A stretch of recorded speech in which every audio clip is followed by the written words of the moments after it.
And you know me, folks. I'm not in a popularity contest. I don't give a damn what anybody thinks about me. I only care about the truth, period. The truth.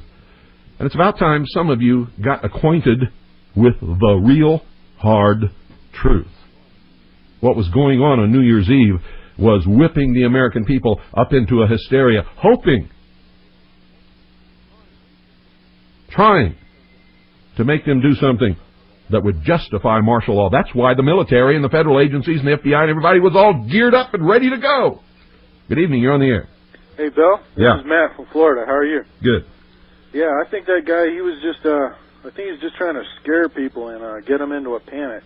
Oh, that was just the beginning, and that's not even, he hasn't even started yet.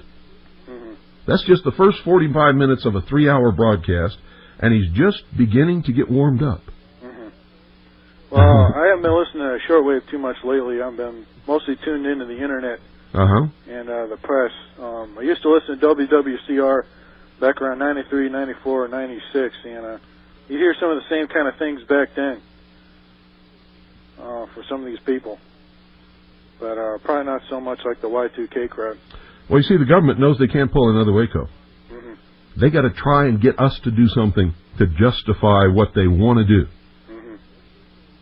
And everything that was happening on December the 31st on the Genesis Communications Radio Network and many others was all trying to whip up the American people to do something stupid so that they could actually declare martial law and start rounding people up.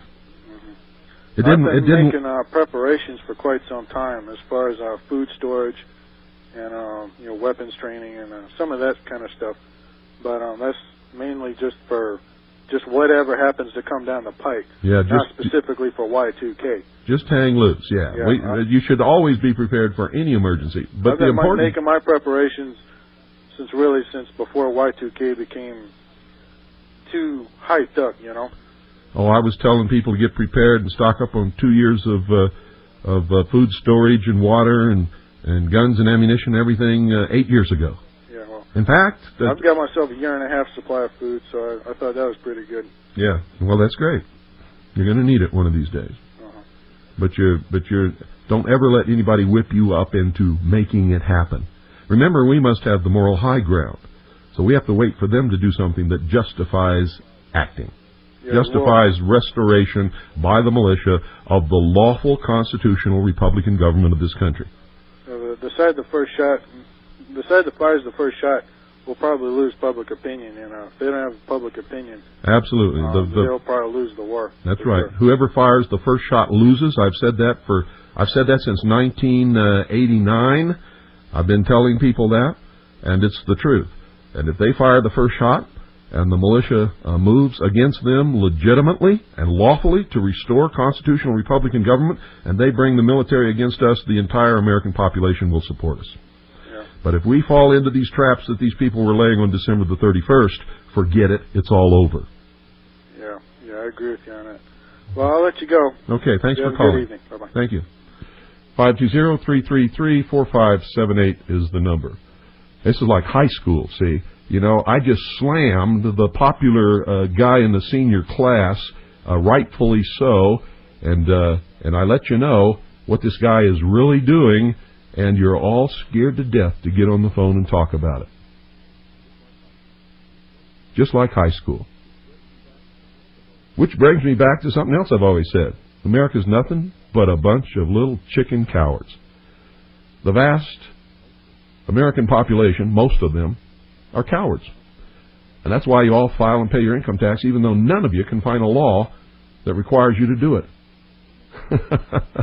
Isn't that right, folks? Isn't that true? And here, that's something else. Did you ever ask Alex Jones if he files and pays income tax? Good evening, you're on the air. Hey, Bill, it's Monty from Radio Free Vermont. Hi, Monty. Hey, it's basically just to stir up the people. Yeah. Get them all whipped up into a frenzy, and then get them to take action upon that frenzy. Oh, they almost succeeded. I mean, people really went off the deep end, and you'll hear what sparked that later. You'll hear that either tomorrow night or Thursday night. But they actually got to that point where they panicked. Large numbers of people actually we're heading for the hills. Really. It's sick, because the one thing that we need the least is a revolution. Yep. We're not going to like what comes out of it. It may not turn out the way we want it to turn out. It may turn just the opposite. Revolution, you never know what the outcome of a revolution will be. Yeah.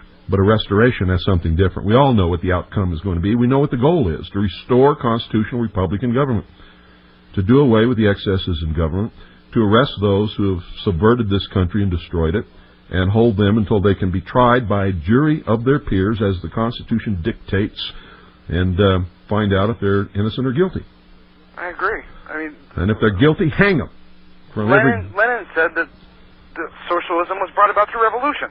Yeah. And that's what these people are trying to do. Basically. They're trying to instigate the American people to rise up against the government to justify changing the entire character of this nation and bring about one world totalitarian socialist government.